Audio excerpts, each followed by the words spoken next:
加一些活动，对，然后我的方式就是因为活动一般不都有酒嘛，我就先去酒吧，先去放酒的地方把自己喝然后就是这是一种放松，要不然我就不知道你好吗？你好啊，最近怎么样？挺好的哦。我就不知道话该怎么往下说。所以，因为我了解，我就知道跟他不用提问，只要干杯就好。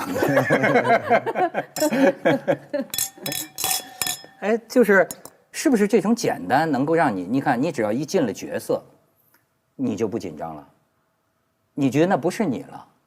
我也不能说那不是我，就是说，就是现在，就是说这几年能够很清楚的，认识到，其实你说你完全转化成那个人，我觉得不大可能。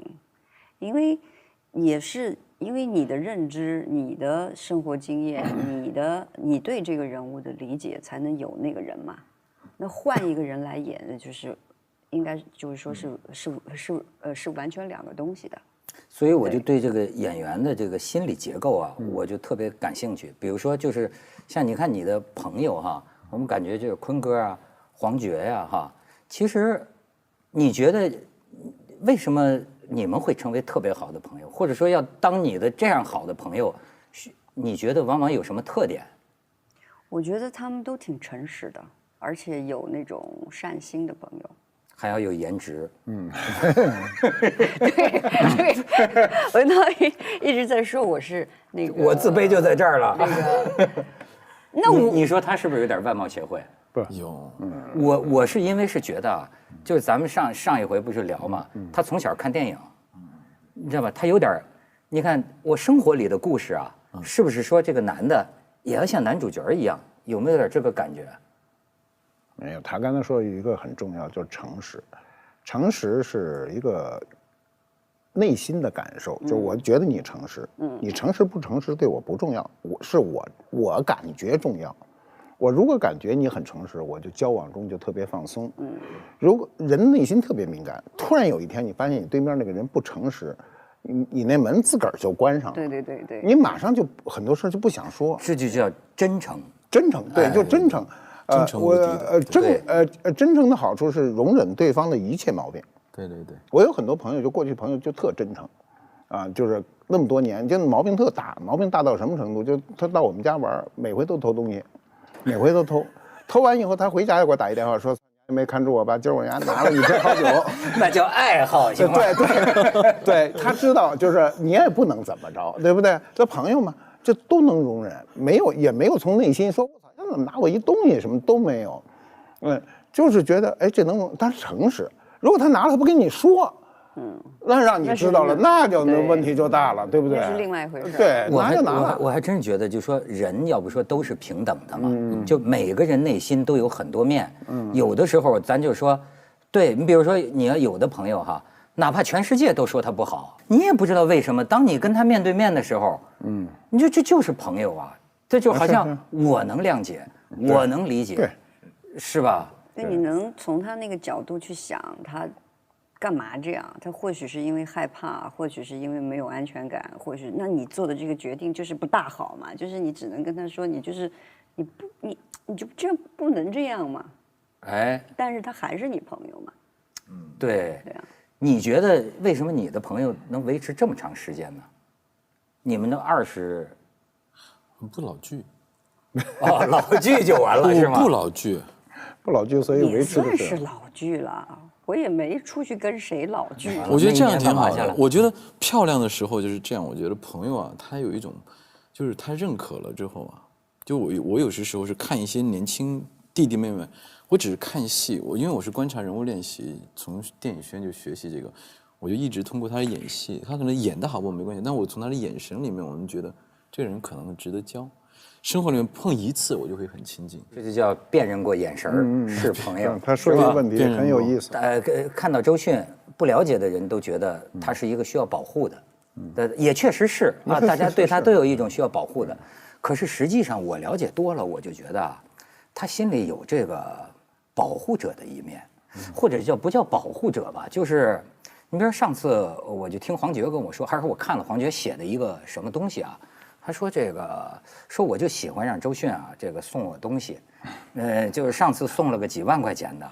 是吧？他就说我就喜欢，不是说我买不起啊，我就喜欢有人送我。每个人不一样。然后后来说要买个摩托车，说10几万。自行车10几万呢？不是自行车10几万，是自行车5万多的自行车。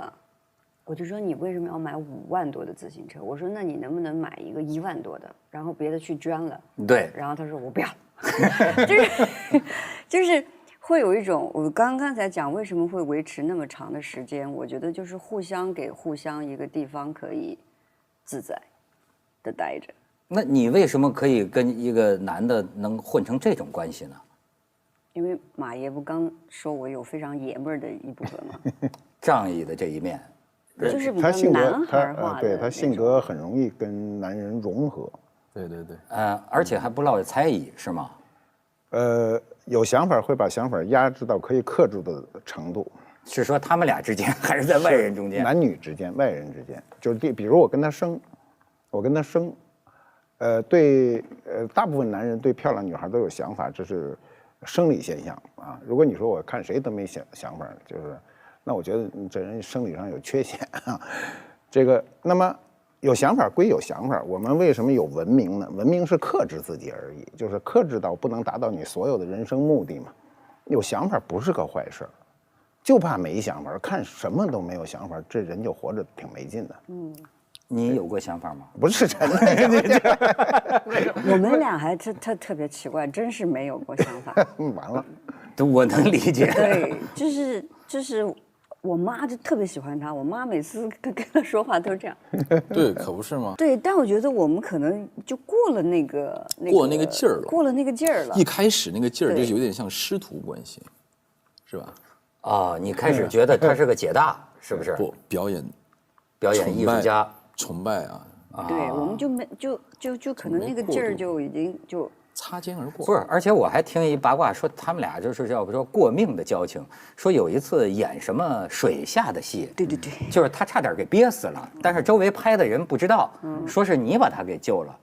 对，因为比较了解他的戏，所以因为我看他呀，他看我的表情已经是，我看他的表情和他的心理活动，就从我以前看他的电影到看他的戏，并且我还在向他学习嘛，有时候他的作品我也学习哈，还在跟他一起拍戏，所以我非常的了解他，就是他有一种某种正常状态和非正常状态，哪怕在水里面我也知道。你觉得他当时不行了？是真的。然后就推我一把，我就不停的往上，然后因为我们都是古装戏，还有大头发那种，就下水就很沉嘛。然后他的衣服比我还沉，因为我的衣服是丝绸的，就还好，但我那个头发长啊，我头发快到这个小腿肚子呢。你下去啊，就整个这呱就跑到这儿来了。他那个还是那种粗麻布的那种，一入水不更沉，然后他就从下面把我推上去了。所以这真是我听他们俩的这个交情啊，我听着就特别羡慕，而且我特别理解，就是说，因为那个我觉得我自己也有，你像当年最早我们跟那个鲁豫和歌辉，陈鲁豫和许歌辉。整天玩在一块儿，就说实在的，在一个房间里都睡过啊。当然什么都没，这就是好朋友啊。不用解释，这现在什么都得解释啊。然后后来他们就到哪种程度，就是好的，也是我爸爸妈妈，特别喜欢。有一次还挺伤害鲁豫的，我记得我妈跟我说你们都处了那么长时间了，是吧？你怎么没跟他们好啊？我说我们就没那个感觉，哎，我妈还不依不饶的说，那要是说什么，那要是歌辉不行，鲁豫也行。为什么叫鲁豫？但是我就你看啊，就好像有两种，比如说世俗层面上，男女两个像你们这么好，我觉得有任何猜疑都太正常了，对吧？可是呢，这个局中人呢，我后来有一个体会，就是这个语言的无力啊。就是你看，咱们给很多种感情起了个名字，友谊，这叫友谊啊，这叫爱情，是吧？这叫闺蜜，这叫什么？可是我又发现，你真实的跟一个异性的之间的关系啊，那个丰富性超过这些名字。对。有的时候你比如说，我们就是友谊嘛，你觉得好像跟马爷这个友谊也不太像。哎，你说什么叫邪念？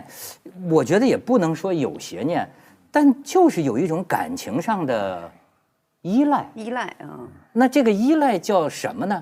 他也不就是朋友，友谊也不足以界定它，爱情更不是那么回事儿。你们有没有感觉就没法形容？实际上，现在唯一可形容的就是一个中性词友情嘛。既不是爱情，也不是友谊。那红颜知己、蓝颜知己，纯粹是友情。我觉得可能大家还是倒推吧，大家都是感兴趣是异性的友情，或者是比如说阿猫狗跟你的感情。但是我觉得可能是主动升起这个情感的这个人，是否真的？我们假设一个叫“爱”字吧。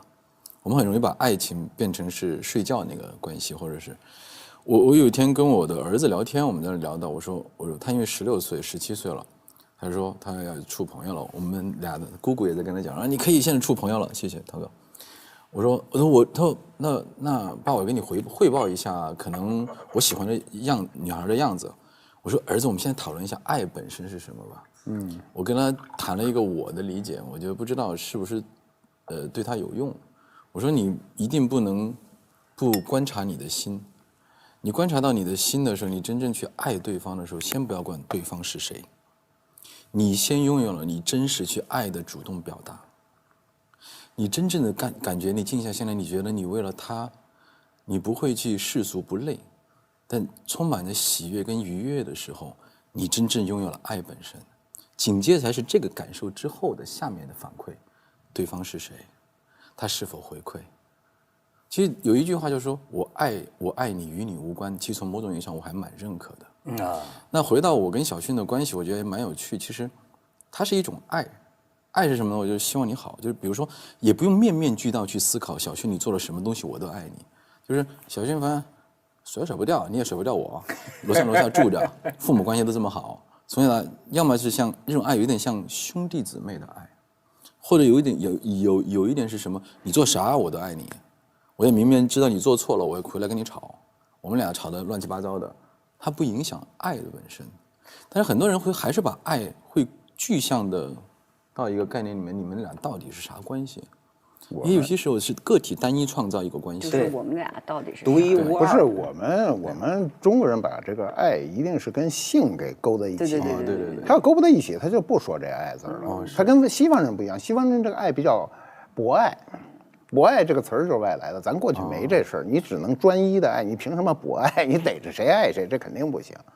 他刚才说他跟他儿子讲那番话，你那太深了，那得这研究生听，那谁儿子怎么能听你跟你讲那么复杂的？修行人说的话了啊！对，这个太深了。但是他从他这深里，我倒想起这个小薰，你说啊，你对这个陈坤也好，包括黄觉也好，就这些朋友的这个爱和男朋友的爱有什么不同？咱就不说性啊，就你觉得有什么不同呢？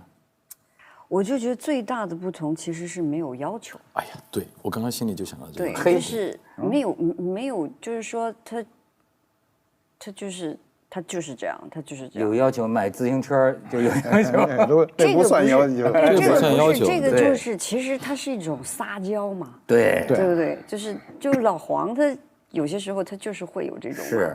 对，那我觉得有些时候对男朋友的爱就是你会比较要求，就是说，比如说。就是打一个很简单的啊，就是比如说，你早上说早安，晚上说晚安，有一天不说你就急。你是个在乎这个的人吗？啊，我以前是的。啊，少说声晚安都有点不到位啊。就是比如说你有一个习惯了啊，就比如说他刚开始每天都是早安晚安，早安晚安，早安晚安，早安晚安，突然没了。突然有一天，哎，怎么了？就是我觉得这是一个互相的东西嘛，对吧？但是他如果从开始就不是早安晚安早安晚安，那你也就习惯了这个。我还有一个小细节，除了你刚刚说的那个，我觉得我观察是，你注意力，当你有了爱人的时候，你的注意力特别集中，对，这是一个极大的压力。对，我们死党在一起，别管我啊，对，你别管我，你也不要要求我，你的集中注意力，我知道我们是一种在一起的那种氛围里面，但是你也不会要求说，或者你必须要这样，或者你那样做的不好什么，我们俩不会嘛。老黄也不会嘛。对，但比如说，那我比如说有些犯傻的时候，他也会跟我说。那他有些时候，我觉得你那个时候，我也会跟他说。对。但那个东西不是说你必须要，而是就作为朋友一个，就我看到了，那可能你这样子，可能会为以后怎么，那你能稍微收敛一点吗？或者是什么？但是你如果不收敛，那这是朋友之间的嘛？对，这种爱嘛，那个就变成要求了。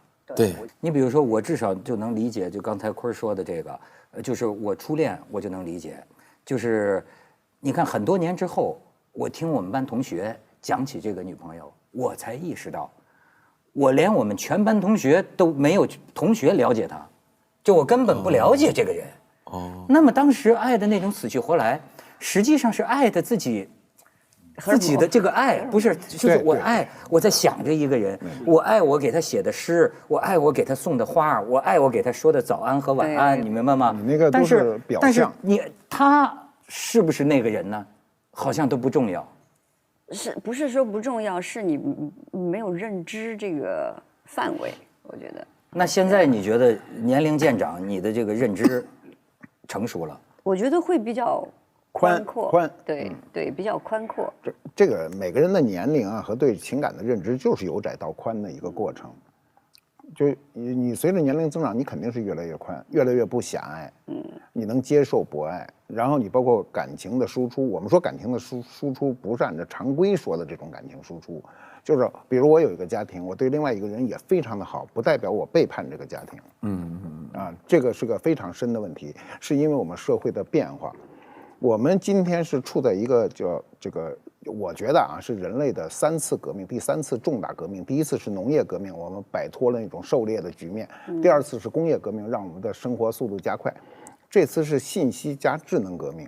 信息革命以来呢，就是我们每个人接受的信息远比上一代人要多得多，然后你所要处理的问题要复杂的多得多。过去的人，他夫妻之间非常单一，他为什么他就是生下一睁眼就这事儿。然后就是买菜做饭睡觉，就天天是这个。他感情他不会有更多的偏离。周圈的人就是邻居啊，邻居你多说2句话都会有人指你后背。今天你社会不一样啊，你演员更不一样。每天这剧组一搭，这1半以上的人你都没见过，对不对？你要跟这些人要是这个生活或者这个工作一段时间，那我们生活中天天遇到各种人，那么在这种人。在这种社会交往中呢，我们每个人从某种意义上讲都会跑偏，没有一个人一生中每一步都是迈对的。我只是说我们生活中每一步都是迈错了，只不过我下一步能否把我迈错这个纠正过来而已。一个人能在这个社会成功，是纠错的能力比别人强而已，你没有什么先知先觉。吃一堑长一智。对，就是我犯一错误，我下回知道了，我知道揪回来，我不能再犯这错误。人在一个地方犯2回错误是比较笨的。但是马云，你讲这事儿有意思，就是有时候人呐，我看你的书里还写，有时候人老犯同一个错误，我有时候自己都觉得很崩溃、很无奈。就是说，咱吃一堑长一智吧，但为什么我这辈子就老犯同样的一个错误？那是不是还是不够疼？如果真的够疼了，可能下次你就不会说我疼到已经就是我不想再有这种情绪出现。你比如说，我永远犯的这个就同样一个错误是什么呢？就是所有的坑，事先我都看到了，我也跟人都说了，但是呢，不知道为什么每次我都听了别人的，或者周围种种压力就告诉我你必须行，好，我最后呢都没坚持。最后呢，都掉在坑里，我就这个错误一犯再犯。没关系，你现在问题是你掉到坑里，后来爬出来没有？你不是爬出来了吗？爬出来就没事了。那爬出来再跳进去，那没事。那就看你自己要不要。就是你那坑就没多深，你那坑就是没多深，所以他说你不疼就这意思。你那坑基本上一步又迈上来了，没事。你觉得他有变化吗？他疼过了很多回之后，我不太关心，其实这个事儿。为什么呢？就是我的逻辑有点奇怪的，就我觉得，就像我儿子一样，或者是小勋像我妹一样，你就该干嘛自己面对呗。你摔到坑里了，你要自己面对。你需要我的时候说我在，完了，你疼是家人一样，你不是你那个疼是必须，这是个珍贵，因为我不认为疼是不好的经验，主要是对，因为就好像有些人一辈子没有真的爱过，也没有真的失恋过一样。所以我跟我儿子讲的话题就是，我爱你们是因为你必须要经历，应该经历，像我要面对的东西啊，你担心我有用吗？我还是得经历，并不因为小训面对了这个东西，我会觉得我特别担心。您知道这个意思吗？但是有另外一个问题，就是疼足够疼了，变得成熟了，或者变得宽阔了，但是这个在外人眼里看起来会不会有些世故了，或者甚至说有些处理有些问题啊，没有像原来100%的把这个心捧出来给人。哦，不会，开始有遮掩了。不会，我觉得人都是从复杂假装自己真的热爱到真的变成真的热爱，成长是会让我们到最后是真的爱。刚开始我们小时候，我喜欢一个人的时候，我会注意他穿什么，我觉得审美很好，也是我爱的一个世俗的一个符号。完了他长得好不好看，他有这个，到最后是你爱的，那他跟的是什么？旁人都没有资格聊什么话题。对，没办法理解。因为他到刚开始我们世俗小朋友爱的那个东西也是真爱，但是他这付出了很多理性的他的需求，而到最后到老的时候，越长大他爱的东西特别单一。就单一爱到什么程度？单一就是你不需要存在，我只要想到你，我就已经很快乐。它也是一种爱，我觉得。他不会。看山不是山，看水不是水之后的看山又是山。他每次到现在，我认为他爱的比以前更辽阔了。辽阔是什么？他不紧抓着了。对，我觉得开始是这个。还有一个问题，就是刚才说的，就是博爱。不是啊。他说刚才说的一个观念很重要，叫疼，是吧？他说你没疼过啊。不是说没疼过，就是你没那么疼过啊，没那么好了伤疤忘了疼。我先告诉你啊，这个疼很有意思。我原来看过一个知识，原来我不懂。这知识说，生理的疼痛对任何人都不是好指标，是吧？你突然我胃疼，一会儿什么这疼那疼，都不是好指标吧？但是生理疼痛是人生最重要的指标。你如果不疼痛，你就离死不远了。是的，你不疼痛，你比如你摸这倒的开水，你摸烫一下啊，这个感受是非常好的。如果你不知道烫，那你等他们都烫烂了，你都不知道。就有人疼痛消失，疼痛消失呢，他的生命呢，就随时可以丢掉。所以我觉得你要引申到社会学角度上讲，疼痛是你人生非常重要的一个经历。我不是有时候胃痉挛嘛，都疼，我疼的时候就说不出话来，我就在那养，我这算修行了，我自个儿只能告诉我自己度过这一关。他疼到一定程度，他突然就放松了，就没事了，然后就跟正常人一样。但是他只要一痉挛，你马上就疼得说不出话来。但我脑子不会不想啊，我脑子就想我怎么要过这关。过这关我就想修行的事儿，就我人生必须有这个疼痛，我就忍着，一会儿过去了。哦，你觉得疼痛对你的好处是什么？我觉得修行啊，修行。我觉得那个是，比如说啊，就是从我这个演员的角度，我觉得他真的帮我去看到一些人物的成长和人物面对一些事情的就真的反应。就我们上次说过，就关于这个当下的那个调动情绪、强刺激的那对个反应的那个不同性。还有一个就是说，当你就是说我是已经疼到，因为那个感受我不想再要了，就是那个感受我不要再经历这一次，但我不知道我以后是不是不管是我人为的还是我的命运要我去接受的，我不知道。但是你回想起来我所去经历过的这些疼痛，我自己的问题在哪里？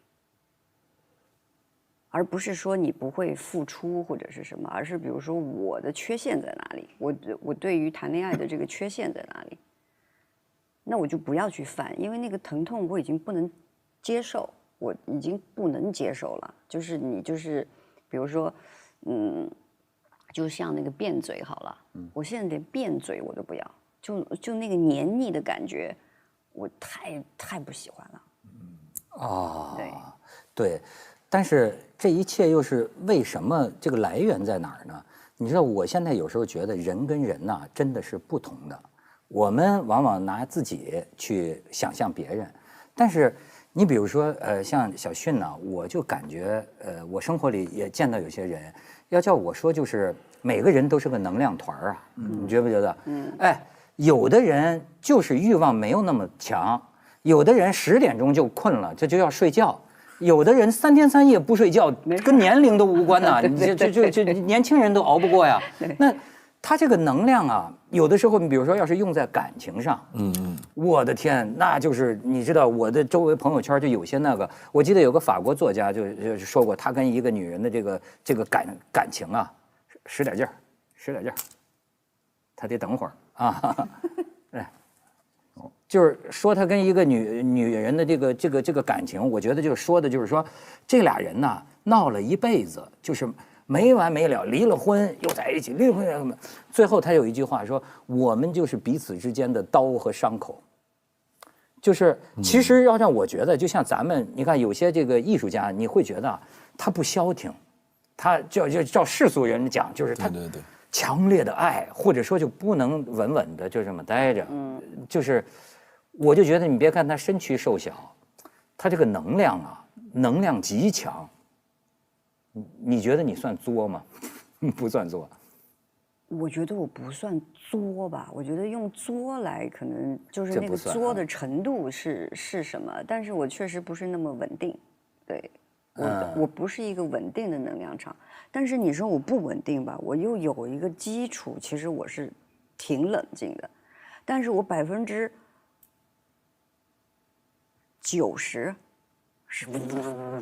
是这样子的，对。你觉得他能量比你强吗？你也挺狠的。不一定。差不多，我觉得。对，就是我刚刚在想，你说你觉得疼到都不行了，你过一段平和日子，你会怀念的。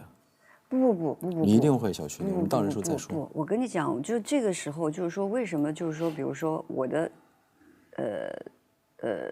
衰老限制了我的这个那个能量，就是因为不是因为我为什么那个不要这些东西了？因为它已经就是说人的那种求生欲啊，就是我那个东西如果再来，我估计我是那种直接就趴那儿了。但是这个能量就像我们说，我现在不可能熬2天夜。对，我再去拍戏，对，老战士身体不行了，这是我做不到的事儿啊。对，我跟他相反，怎么说？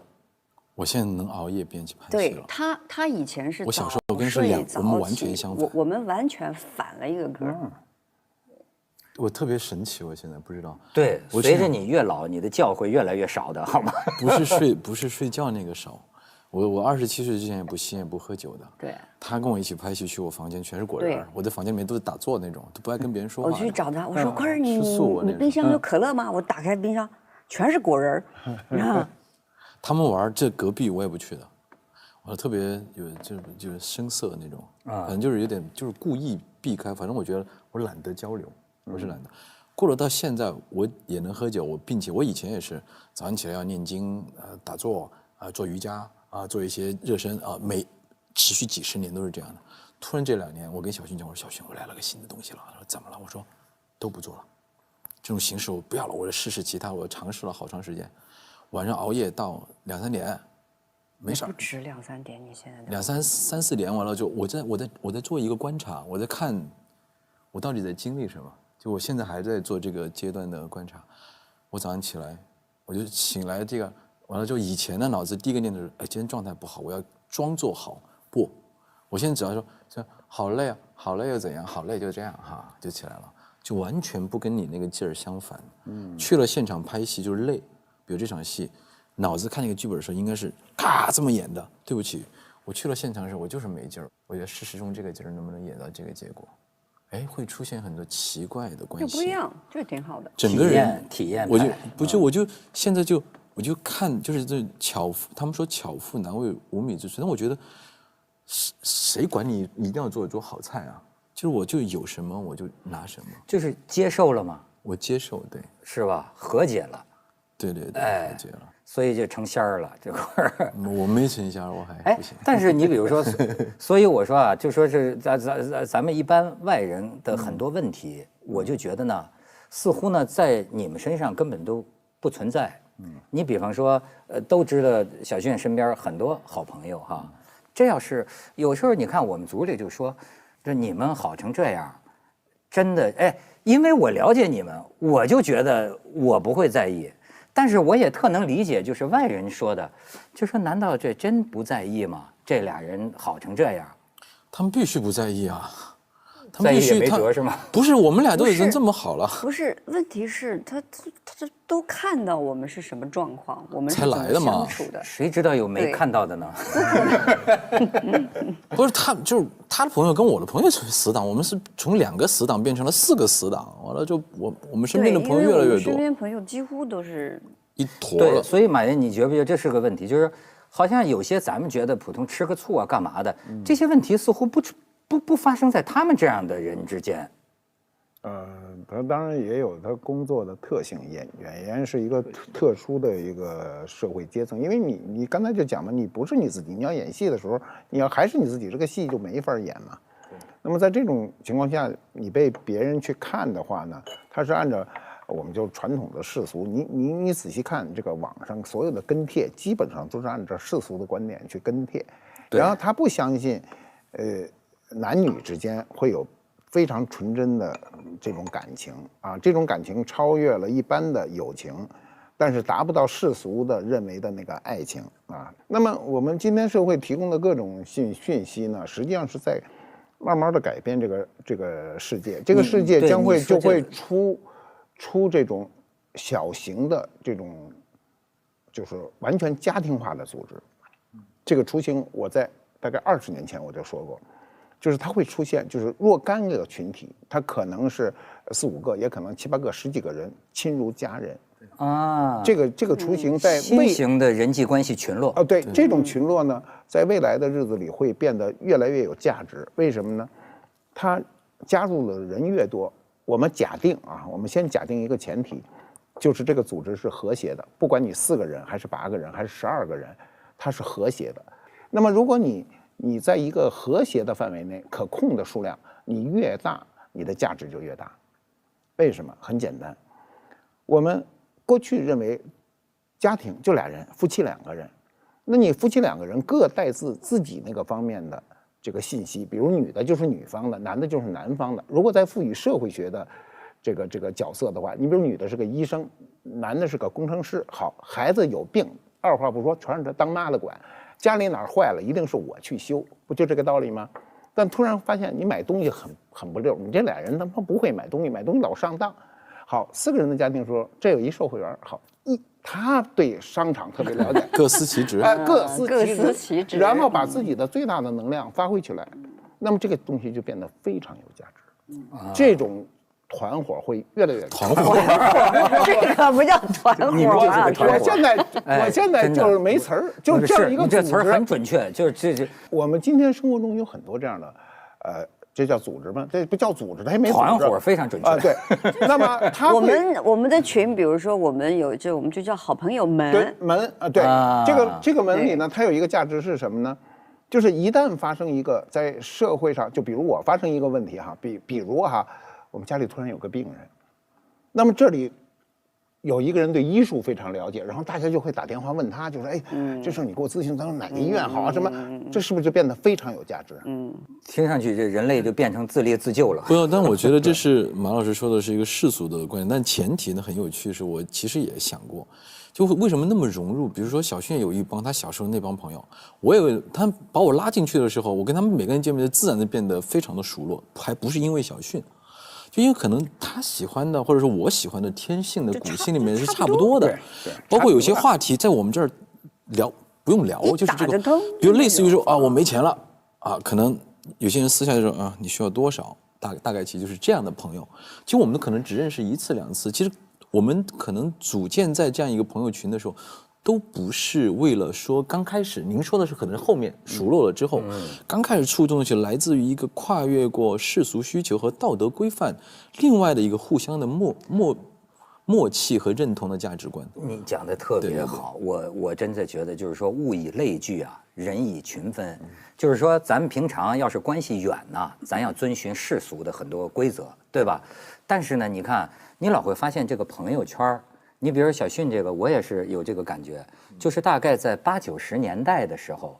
在一起啊玩过啊，一起喝过、哭过、笑过，有过很多冒险的经历，而且呢，似乎大家混起哥们儿来，哎，还真的就是我也有这样的朋友，就是说你最后会发现呢，也未见得是他，你最后多年之后，你发现你的朋友圈啊，都是通过他认识的，认识了之后，你发现哎。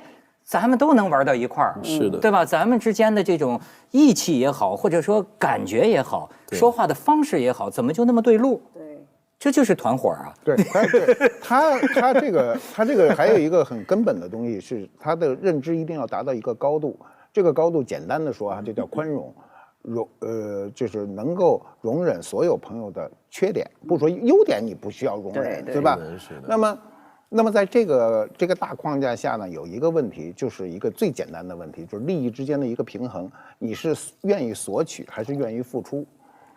朋友圈里啊，我们现在把这个团伙放大，叫朋友圈里呢，有很多人进圈呢，就是为了索取。哎，谁也不是傻子。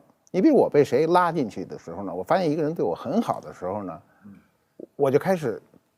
如果他是真的好，我是能感受的。对，他是一种假象的好，我就知道他后面还有一件事儿，他会来求我，对吧？这个不是我不能帮你做这个事儿，而是我不能感觉到我被你利用了，这就很难过。就因为每个人内心都特别敏感。那我们现在有很多小的，我们再缩到刚才我从朋友圈又缩到你那团伙里去啊。那么这时候最大的一个快乐是帮助别人。比如大家说我有一个难题怎么办呢？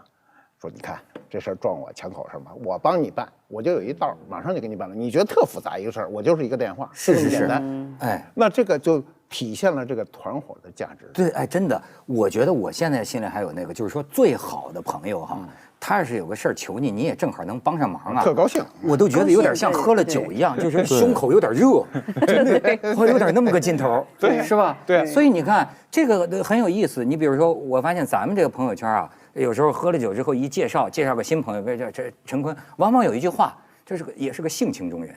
对，哎，也是个性情中人。对，这玩意儿你要真的从逻辑上讲，性情中人按说也挺危险的，对吧？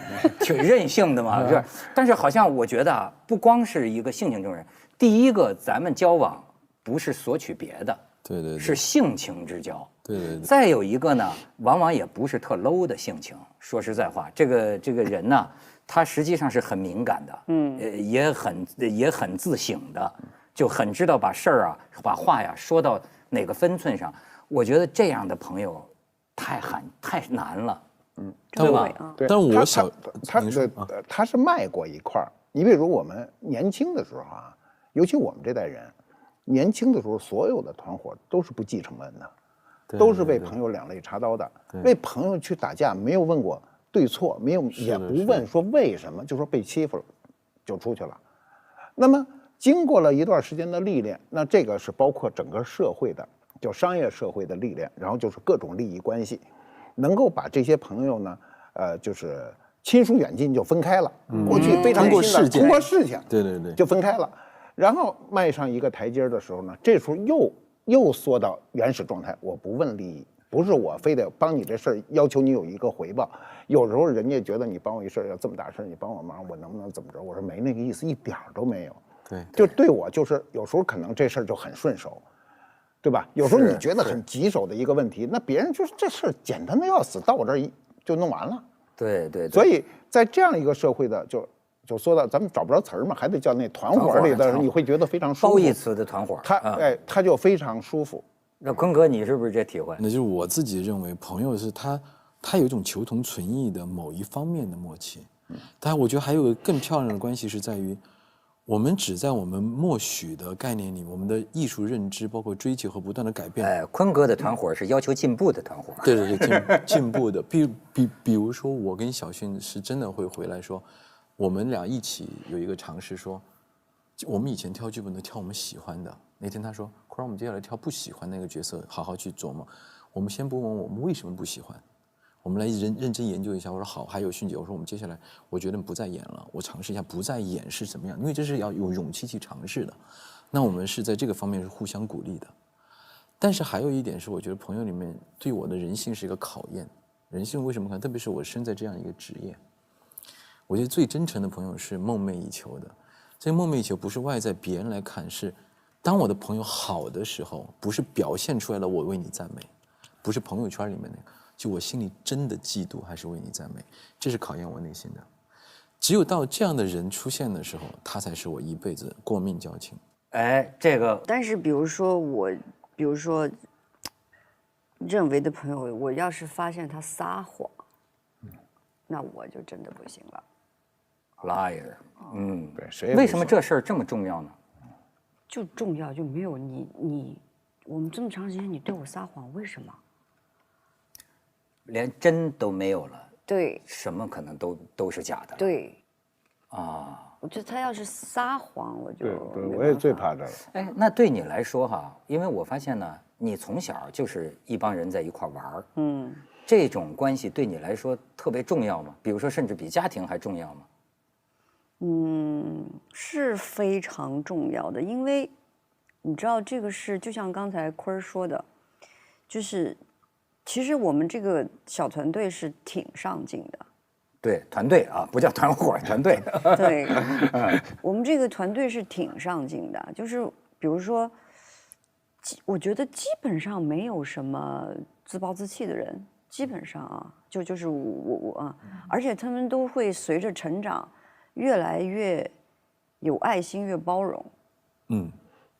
那互相之间发现不对付的，会直接说不好听的话吗？直当接说然啊直接说，但是不会说不好听的话，对，会直接说的。你觉得哈，就像你看，我发现很多他的哥们儿都说他身上有爷们儿的这一面哈，但是真的只有这个吗？其实我感觉他也有很江南女子的，很周到，反正他挺中性的，他阶段性，他就是我们演员下意识有人格扮我也会演状态。做饭啊，对对有一阵子我在在说你家里优点，做饭是标准是吧？就是我们这个职业的人做什么饭，这不，你得说出来。你炒个什么西红柿炒鸡蛋也算会做饭吗？我会炖排骨，炖排骨那我会已经算不错蒸鱼了，蒸鱼也不错了。你瞧瞧，我会。行了，能想起这两个就够了，不用再想了。你说最终这人是跟朋友在一起，还是跟男朋友，或者说就是跟家人在一起？因为我现在发现，就当年一起玩的很多人啊，他们有一种幻想，你看就是说，哎，咱们老了，咱们弄一养老院，就咱们这些人永远在一起。是吧？咱们玩儿，找几个女护士，是吧？不是还要在旁边，不是还要在旁边弄一个孤儿。我们的版本是，老人院旁边是养个孤儿院，是吧？对。完了之后再做一个小的民宿，这样有人帮我们打扫房间，是吧？对。这个毕竟我们是往这个方向在推动的，是吧？对。到现在还在推动。对，你是说，假如这是真的，还需要那个传统意义上的家庭吗？是不是没有也无所谓？我觉得就看各自每个人的缘分。对对对。传统意义的家庭现在是大数据看就是减少的，国外也是这样。国外现在很多这种老人在一起啊，那起码就是价值观相等，买一个别墅，然后几对家庭住在里头，就这么互相的。他最重要的一点是精神上的慰藉。那小迅，你说你现在也感觉到了，就是说身体的一些限制，好像说人走在一个自然衰老的过程中啊，那你会幻想你的老年将会是什么样？是跟一个老夫老妻这样，还是说永远这帮朋友一直到老？我觉得是不是老夫老妻我不知道啊，但我觉得跟这个一帮朋友是最期待的吧。对，我也觉得挺有意思，就他好像有些人身上就有这种向心力。你比如说我要宅着，好像也没谁需要我，对吧？但是呢，我总觉着每次见到小迅呢，他身边都有一些朋友，而且这些朋友好像都特别关心他，特别呵护他，就是也被他所娱乐，也被他所逗乐，对吧？就是你觉得他这种魅力是什么？就真实啊。真实的人多了。不，看哪个标准的真实，并且我觉得小迅，你要说，因为没有一个人是100%所谓的真实的，因为在每个人理解真实的标准不一样。小迅已经是在我心目中最接近真实，他毫不隐藏他的喝醉了的样子，他没有当一个大明星的包袱，他没有像一个女孩子应该做一个事情的包袱，他自然呈现当下的样子的时候，我非常的尊重他。他像我小时候认为的那些修行人一样。我觉得就他身边可能是莫名，就是这是我的一个判断啊。但是我觉得大部分的朋友都是莫名其妙，其实是希望趋近于这样的，因为我们每个人都不是完美的人，或多或少还是有见人下菜碟的瞬间，看人说人话，看鬼说话鬼话的片段。但大部分时间里面，我看到的都是他的努力，他的性情，他的真实，他的坏脾气，他的优柔寡断，但是一切都如实呈现的时候，你会觉得 OK。我对你完全敞开，而且你知道什么吗？因为他想保护我的这个，让我就这样做。哎呦，那是真爱啊，那是真爱呀！所以有了真，有了善，它自然就是美啊。有些人呢，你还真的就是他行，你就不行。那当然。你马爷，你觉得这是什么原因？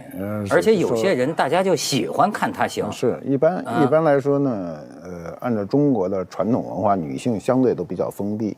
真的，在男性社会里，我们今天我这么一说，男性社会肯定会有人骂我哈。我们现在说男性社会是全球的一个文化特征，就是你文明行到这会儿，它就是个男性社会，慢慢会向女性社会过渡到那会儿的时候，我们就变得比较自在。哎，我怎么觉得我跟这个小迅在朋友圈里，好像男性社会对他来说不存在似的。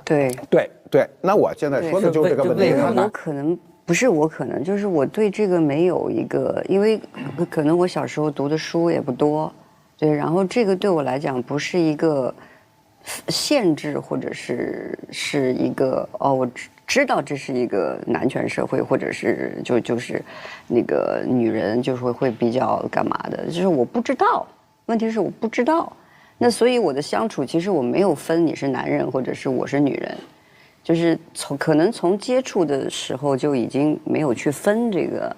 你不分可以，但男性不能不分。我们翻过来说哈，如果他跑一堆女的跟前，他把他自个儿打开了，劈叉打开，对，你把你打开，你会有什么后果呢？后果这些女的背后说，文涛啊，这人不能再招他啊，说他这没大没小的，一点规矩都没有，这就是男权社会的一个特征啊。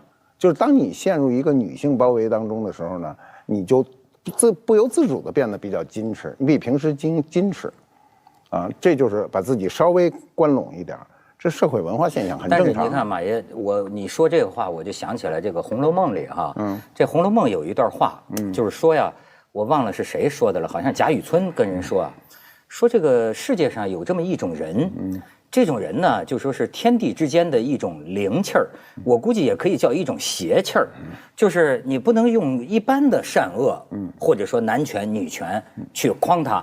你比如说他讲的，他举几个例子，他说你比如说是李后主这种，或者说是宋徽宗，哎，像这样的一种人，你也很难说他是正还是邪，但是好像人群当中总有这么一些少数人，这算不算是一种性格魅力啊？我觉得亚东就挺有性格魅力，也不是像我觉得我跟他不一样，就是你刚才说的时候，我觉得是不是跟他职业有关呢？比如说我是表演的，所以我觉得他打开自己是必须的吧。如果你不能，你要在看什么地方吧？哦，明白。对。那如果说像比如我可能演戏我没法演，如果你让我演一个东西，我们俩还演过一个，我是演过一个，对，你们俩演过什么？对，演了一个小短片，我客串了一个小的很小的，客串了还演，客串了，对。但是就不太会演，你不要给我什么，所有像我这种我们的性格就不行，就有的人是打不开自己，比如我此刻我只能发挥自己非常非常小的一个部分，我必须要完全自己的情况下才能打开自己，那可能就跟职业有关，比如说我编曲可能自己熬一夜或者熬1个月，都是自我的那么一个过程，但是我觉得你就不可能，无论工作也好还是平时你身边的人肯定很多。就你能在众人之中打开。这也是得看，就比如说我前阵子有个朋友，他让我说去身临其境，我说我不行啊，我说我只能，我说我在现场，我只能在现场才能这样，你让我换个地儿，我可能就不行了。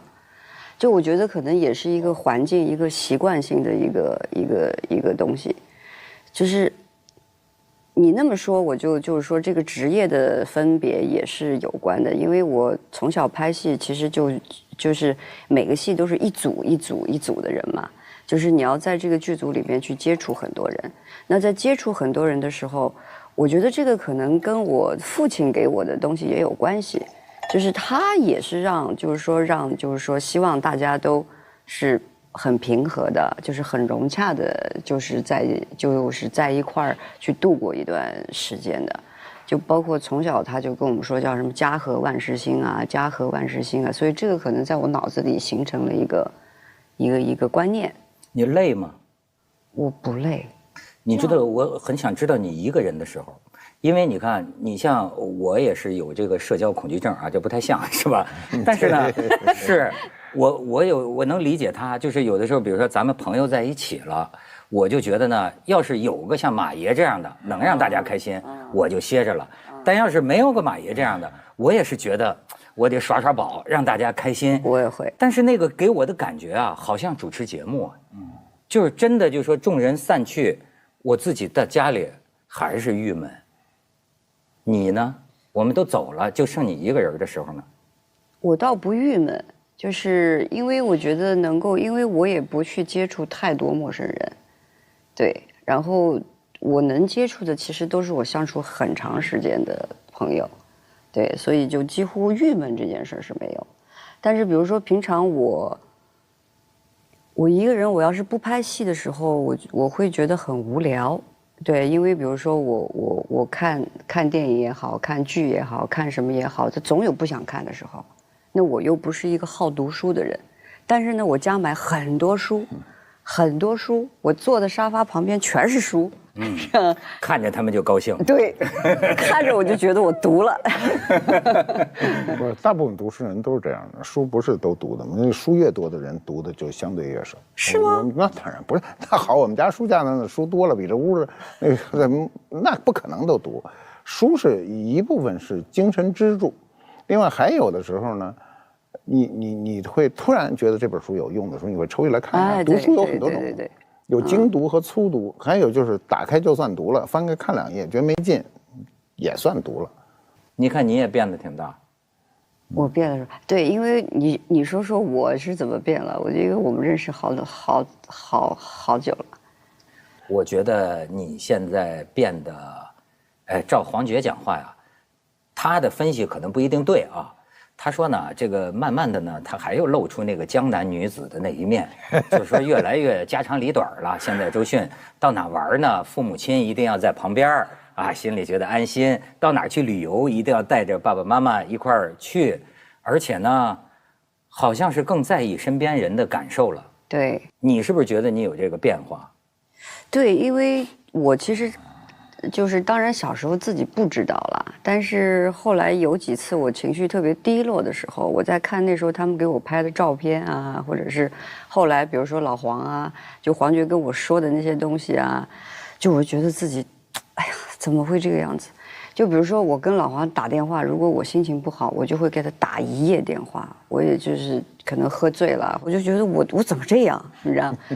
但是其实心里边我是不想朋友这样的。对，然后你是不想朋友对你这样？不是，我不想朋友就是去遭我那个罪。那可是如果他遇到什么情况打给你，你要听吗？我听啊，但是他所以他就是爷们儿嘛，爷们儿对。但是他几乎不会，就是。所以你理解，他不会跟我吐那个。我理解性格的不同，就是比如我永远不会给别人打电话倾诉什么，永远不会。但是我也永远不要听任何朋友给我打电话跟我倾诉什么，就是因为我从来不给别人打，也就不会有人给我打。那这其实是个性，这个真的很重要，很重要。这个你知道，他说这个让我想起啊，就是我有一次跟我一个就是一个老画家啊，他常年在英国生活啊，他一般我跟他们讲，就说我母亲的病情啊，我在家里怎么着，这不是跟好朋友在讲吗？哎，完了之后他就跟我讲，我觉得挺学这个教养的哈，他就说，就说这个场合啊，你一般自己母亲的这个事情啊，最好不要跟大家讲。我说这不是朋友才这么讲吗？他说你这样讲呢，别人会有一个负担。他就跟我讲，是不是老外就会觉得这样，就说你掏心掏肺把你的这个跟我讲了，会不会给我构成一种压力？压力，或者说某种程度上讲，就是说凭什么我们要听你这个呢？对吧？哎，你看他是另一套这个规范。对。可是我又觉得我们朋友之间好像不过这个，就是有点这个。家人一样的，或者就是还是说这个中国人有点不拿自个儿当外人儿，就是对吧？就觉得，而且尤其是他，我就老你虽然有家，但是给我的感觉，那老像是个这个四海为家，或者说无家可归的那么个孩子，他长得这个样子，我就觉得他在轨外。我不是说你出轨啊，就是他在我们一般的朋友交往之道的这个轨外。你就好比就是说，我就说你让他，其实了解他的人就知道也算饱经沧桑了，但是他永远这个脸像孩童一样，然后呢，你看见他这个孩童一样的脸呢，你又觉得他经的那些都不是沧桑，所以这种人他很少见到，你觉不觉得在朋友圈里，就变成大家觉得，哎呀，小迅要是有什么招呼或者打个电话，那都得宠着他。哎，你说这玩意儿，咱这老苍头能活到这份上吗？他无非就俩事儿嘛，一个是倾诉，一个是倾听，是吧？就这俩事儿。亚东刚才说，我在想哈，他说他从来不会向人说，我也从来不会说，我从来没有任何事情不是靠我自个儿想通的。那么我能不能听？我跟他有一点不同，我能听，你们谁来跟我倾诉，我愿意听。但呢，他有个度哈，要你那个倾诉1夜，我肯定受不了。1小时为界啊，过去现在不行，现在的电话打不了1小时，现在电话10分钟就扛不住。现在你打长电话吗？现在打煲电话粥的人越来越少。现在很少。对，不像过去。对，过去因为你没有微信，没有这些这个的短信功能哈，发个语音，过去都没有，你只能靠打电话。过去煲电话中，在很多影视剧镜头里都是一出戏，这电话架在这儿还做着饭干什么呢？是不是？现在没有什么人给你打电话，我电话根本就没声，我现在手机永远是静音的。那过去的人呢，朋友之间该倾诉的日子早过去了，就像他们年轻才有各种问题，我们现在能有什么问题？哎，我这岁数谁跟我谈感情问题，那个让我说就是一句话就给毙了。你现在是问题少了还是问题多了？比年轻时候？少了，肯定是少了嘛，那就是还用问吗？需要倾诉的时间也少了。对，他现在也不会花1小时跟人倾诉了，对。不是，他也有一样。我发现你倾诉的对象也有一个让我们挺自卑，基本都是帅哥。我承认我外貌协会，但是我就是每个人认定的帅和美是不一样的。但是他再帅再美，他要是没有这种，我觉得就是还是性格魅力。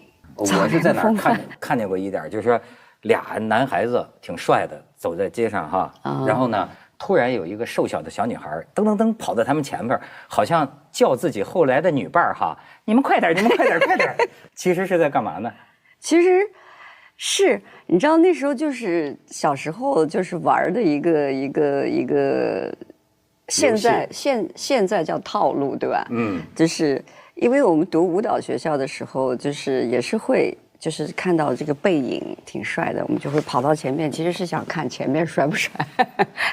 对，然后因为那个时候我们后面有3个女孩，我还有2个同学，对，然后那时候是北京，对，刚来北京没多久，对，然后那个就前面一个老黄穿，就那个时候还是那种就跳舞的男孩嘛，穿破牛仔裤啊，是那种，对，然后还有他一个同学，那。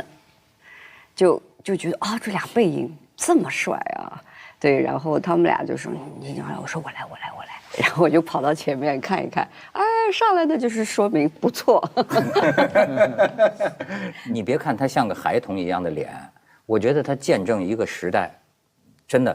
其实就是说，今天呢，可能你的年轻粉丝哈，未必了解你的这个来处，就是实际上呢，就跟咱们年轻的时候那个年代那么一路玩过来的，我对他有那么一种亲切感。而且呢，你看他出这本书啊，好多这个导演呢，曹保平也好啊，还有娄烨也好啊，甚至是许鞍华也好啊，我发现他们写的都有一点怎么说呢？对于今天拍电影的这种非常专业化、上规模的方式啊，那种有点埋怨，甚至是对于早年，就是虽然没什么钱，但是呢，就是一些年轻男女，我们在一起。白天拍戏，可能晚上去酒吧喝酒，可能这个戏一部戏没准几万块钱就能拍一部，但是那不重要，重要的好像你可以说它是个电影，也确实出了一些好作品，对吧？但是好像留给当年的参与者心里更多的是一个哎呦那样的一段这个生命啊，就是你说是挥霍也好啊，你说是玩也好，我觉得是这样，因为我小时候我。拍戏就是其实刚开始还是比较，因为我小时候电影院长大的，其实那时候还聊起来，我说我没有读过电影学院啊或者是什么，但是其实后来一想我错了。其实比如说我在电影院长大，我看的那些演员的戏，其实他们都是科班出身，等于是就间隔了一个荧幕，等于我被教了嘛。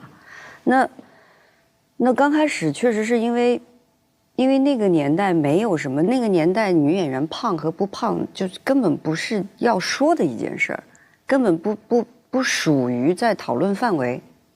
就是你是多胖啊，或者是你的那个就是有没有就那是不是一个讨论范围？但是现在是一个非常严重的讨论范围，对。但是那个时候你唯一要去做的事情就是你要把你的专业弄好。对，所以我刚开始就是说碰到邵宏导演是非常幸运的，他就跟我说你什么都不要管，就所以就是说你就好好演戏。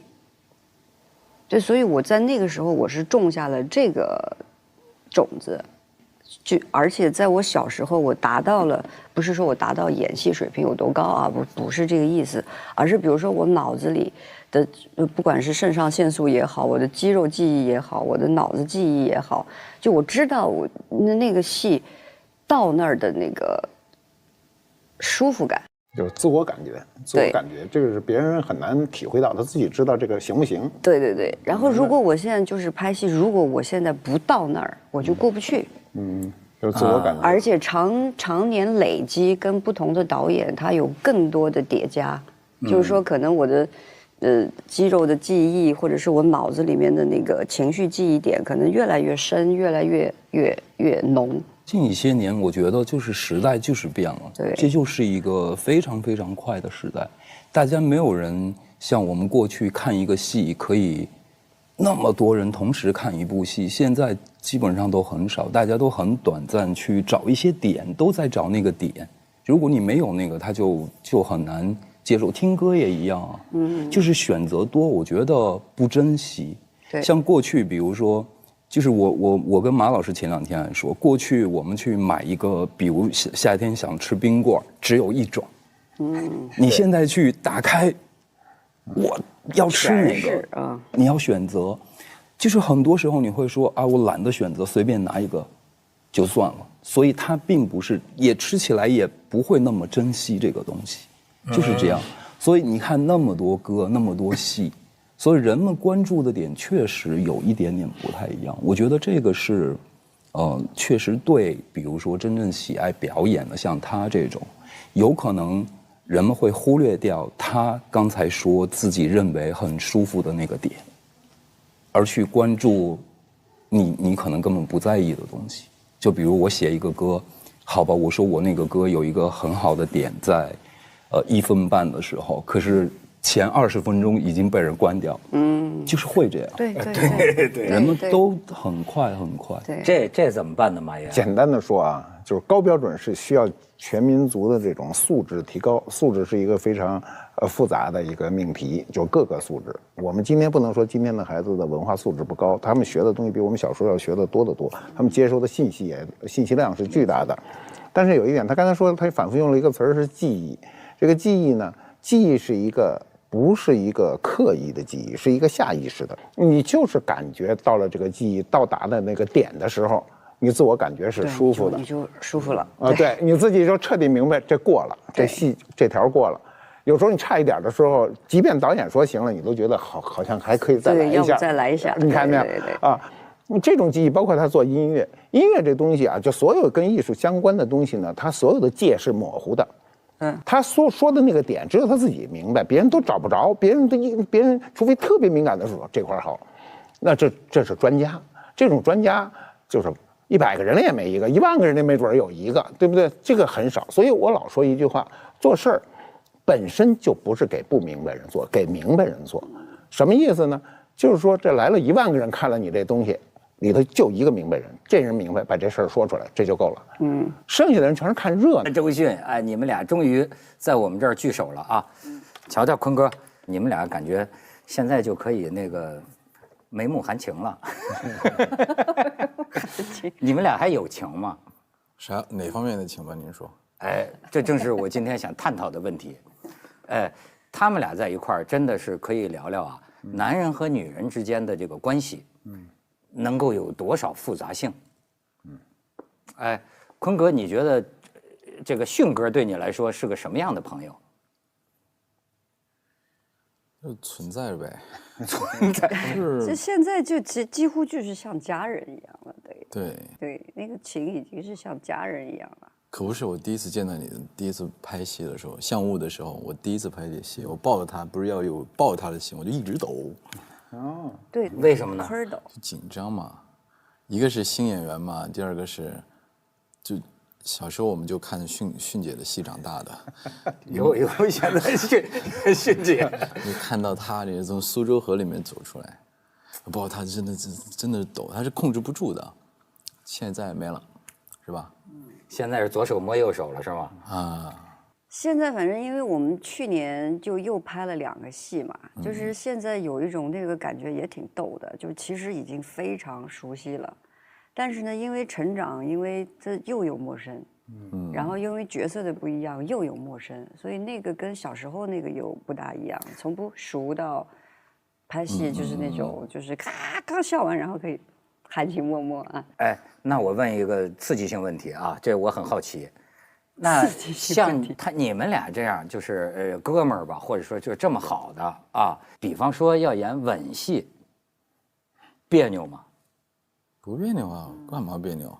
我跟他拍过画片的时候，对啊，拖的特别少了，我紧张半天，我要跟你们俩演嘛，老赵跟你，对，哎呦，我都痛苦死了，就是都是生活里面都是死党的那种，但那个沃尔善导演就说。何坤，你不知道有多少人会羡慕你，而我那个时候，您知道，就是那个就紧张啊，就说这没怎么演过，但是也因为是他和老赵，我也一边紧张一边可以相信，但是也不觉得尴尬，其实也对，但是我们其实也喝了一点酒，就是说让那个就是对，因为我们从小的教育啊什么的，其实也都没有到那么开放，对，就是我们俩就住楼上楼下，老在一起，如果我去他那儿，或者他到我这儿，都不会穿成一个睡衣睡裤的那种关系，你知道，就是我觉得我跟小迅有点那个什么，就是其实我们生活里面也不是老在一起的，不是老在一起的，就是只是从小到现在20年了吧，就那个心里就是觉得他只要出现就是啊，好，你来死党。对，所以我就特奇怪，像演员之间混成了这种关系啊，他拍感情戏，就是他有一个借力的躯壳，是在于我们有一个人物。就是在当时的时候，你忘了他是周迅，就是那个角色。对，小时候没有人物，就是硬演那个人物的时候呢，还是陈坤去跟他演的杜心雨接吻。而现在成熟的快乐的点就在于我不是穿上，就我是跟那个角色做了很多准备，我跟他融入的时候，是这个角色可以去亲吻他，非常快乐呀。为什么不？您知道这个吗？就是如果你回到生活里面，会觉得死党哥们儿也不会拉你，也不会去亲你一下。当然我喝多了会亲他呀，但是就是拍戏的时候我根本无所谓，因为我有一层我觉得理所当然的，比如我演的夜摩天，跟郑一平，你演的郑一平，看的眼神就不是陈坤看周迅的，是这个角色。啊，我的理解的这个角色看到我理解到的这一片，这就是专业舒服的。你知道他说这个，我一下想起挺逗的事儿，就是前些年我不知道多少年了，你看跟一个男演员拍这个戏，他们刚拍完呢，男演员也是我们哥们儿啊，回来讲，我把我笑坏了。周迅说当时呢，他是躺在地上，这男演员是不是？这男演员当时在哭，对吧？哭是要跟他接吻还是要什么的？这男演员就是什么？他就是哭，我死了。啊，我死了，接什么？对你死了，然后他哭。但是这男演员呢，他有个毛病，就是他一哭呢，不是流眼泪，是流鼻涕。然后周迅说在下面看着他那个鼻涕，嘚儿快到脸上了，这下去了，嘚儿。对，你跟我说过。对，但就是这种你就是拍戏有些时候就是会有这种好玩，就是比如说，因为比如说有些时候情感戏就是你就是情绪一大，因为每个人说话方式不一样嘛，所以他可能有些时候会喷很多口水。对呀。对，然后有些时候比如说你胡子，就比如说男孩就粘胡子，可能有些时候是歪的，就这种，就是，但是你一定要就是把那个，就我们上次拍那个，就我们刚拍完那个，你不是说了一个什么，我就有一点笑，谁都没看出来，只有你看出来了吗？你记得吗？就是要那种。掩饰，我都忘了你是一个什么表情，还是一句话，我就快笑出来了。你说错词儿了，你就顿了一下，完了之后你继续演下去，完了之后我还是在继续演完，因为你的那个微小动作让我一下客观了，然后我就一下子回到就是我在观察你了，他不是我们俩的那个人物状态里面，他不是顺的。完了拍完了我说笑哈，他说我说没有啊，看回放也没有，他说。被你看出来，说不是因为离得太近了，就离这么近，你说是不是？对，因为那个真的到了一种心灵的感应的那个程度了。对，因为有，就是你专注在那儿的时候，他不是那个演出来的节奏，是你自己好像里边哈，就是有形的已经感觉不到了，但是可能你们两个人在那种状态下，心思是非常敏感的，演员呢非常敏感的。你看啊，我从很年轻就出镜，什么事儿都有。就是对着这种镜头，我什么都不怕，我可以对着镜头说半天也没事儿，但我绝演不了戏，因为演戏是另一功。我老跟人说，那根本不是一个功夫。有无数个人都找过我演戏啊，邵红导演就找过我，拍《红楼梦》的时候，他让我演那个冷子兴嘛，就是后来英达演的。他还告诉我有大段的台词，我一下我就崩溃了。我说大段的，我能背的古文，我要在台上我都背不出来。那么，演不了戏是，不是没试过？试过啊，我去试过。人家我原来有朋友，这个演艺界朋友多嘛。有一回，说我还是在出版社呢，打电话说，说你们家有好包吗？我说什么叫好包？说名牌包就是好包。我说有。他说你赶紧过来一趟，我就过去了。那时候我们出版社在12条嘛，东四12条，他在7条拍戏。拍戏到那以后呢，就说。说你呀，就拎着这包，说一会儿你敲那门，就把那姑娘领出来就完了。然后后来我说不是要包吗？怎么我人还得上去啊？人家说呢，这个说没人了，你就弄着。那我说我什么身份？我还问一下哈。人说你演一港商，我那时候你想那时候都80年代末90年代初，那港商什么概念？我自个儿什么概念？然后我第一个反应，港商应该比你皮肤好。对，我第一反应你知道是什么吗？是这包吧，拎在左手也不合适，拎在右手就自个儿在那拎半天，就怎么拎这包都就没法拎。然后到那门口一个，我敲门的时候，我自始至终没敢看那女孩脸，我到最后都不知道那女孩是谁，就眼睛就抬不起来。然后后来等我都演完了以后啊，出来，然后我演不下去，你知道吗？那胡同里全是人围着，全是人，我就演不下去了。然后我突然就不演了，我就说跟导演说，我说。得清场，导演看着说：“你多大腕儿啊？说这胡同里我上哪儿清场去？就是你这么个破事儿，你让我清场？”我说我确实就崩溃了，就完全崩溃。对。然后呢，最后这完了以后呢，我当时就一个反应说，这戏千万别播出去，不定把我糟蹋成什么样呢。那个叫我那朋友就跟我说这包还不错，这包送我得了吧，然后我还赔一包，然后还丢一人。最后隔了很久哈，人告诉我说那戏没播出，哎呦，把我高兴的呀，就特高兴。但是我知道有一点就是，你不是演员，你就绝做不了这事儿，你脱不下这个壳。没错啊，你这个是个什么壳呢？是个理性的壳。对，就是咱们呢不能相信，太理性了。我觉着你们就得练一种认假成真的本领，就是明明呢是假的，甚至那就是个镜头啊。对吧？那怎么能焕发起心理就当真呢？我这段时间有个进步，就我小时候当演员的时候，因为特别自卑嘛，就是老是演出来，我这好像准备好了啊，或者说上个舞台啊，其实心里很慌。我呢就花很多能量去演，我不紧张，我充满了自信。有些时候演过了还让人讨厌，就是我自己回看的时候特别傻就那种。但是我觉得我这2年我特别的高兴，就是我们可能做了山下学堂的缘故。就我们老是在跟孩子们聊说，我们要本真，我们开发天性，不是身体的天性，是内在的那个理解的天性的时候，其实以前我也在追求这样的东西，但是可能做这个事儿，它无形中给我一个提醒多。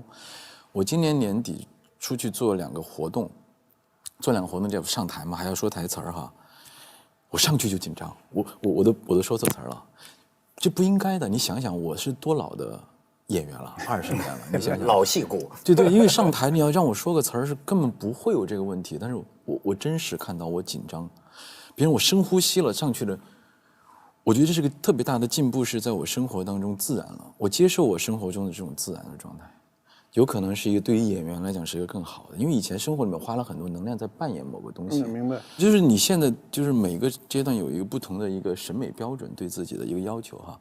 因为我们到40多岁，可能身体开始衰老，但对心理的那个东西的追求，其实不断的在提高的。哎，你讲的啊很有意思，可能马爷就有这个共鸣了。过去就看中国这个写这个书画啊，有一个讲究叫熟后生。深主就是说你熟练了，比如说你演员。演得非常熟练，七情上面都在脸上，这技巧哈，这个把面部肌肉调节的都很好。可是呢，这只是一个阶段。对，再高一个阶段呢，你得像孩子第一次演戏一样，你还是有那种生，就是他们认看好的这个书画，你看又有一种那么个生劲儿，像是第一次那种欣喜。哎，这个他能认识到这个程度，跟修行有关啊。就是我觉得，就全来真的挺好，就是你来真行情的。哎，你觉得他呢？他紧张吗？他演吗？他真吗？小迅是特别真实的。干嘛使眼色？没有，说。不，它是一个循环，螺旋式上升哈。我觉得坤哥说的这个哈，也可能是误解，但是好像是我能理解的。但是周迅的内心，我不是完全能理解的。我觉得他好像是从石头里蹦出来的，他经常给我像我们，你看能理解小时候自卑，演戏的时候紧张，这都是能理解，然后克服，对吧？你是怎么来的呢？我也自卑啊。比着自卑是吗？不是比着自卑。你紧张不紧张？我其实紧张，我其实拍戏或者是什么，我还真没有特别紧张。好，你上台比如不拍戏的时候有没有过紧张？有紧张吧？你看，只要回到生活层面，你和我都会紧张。我以前比如说，我就避免不了我要去参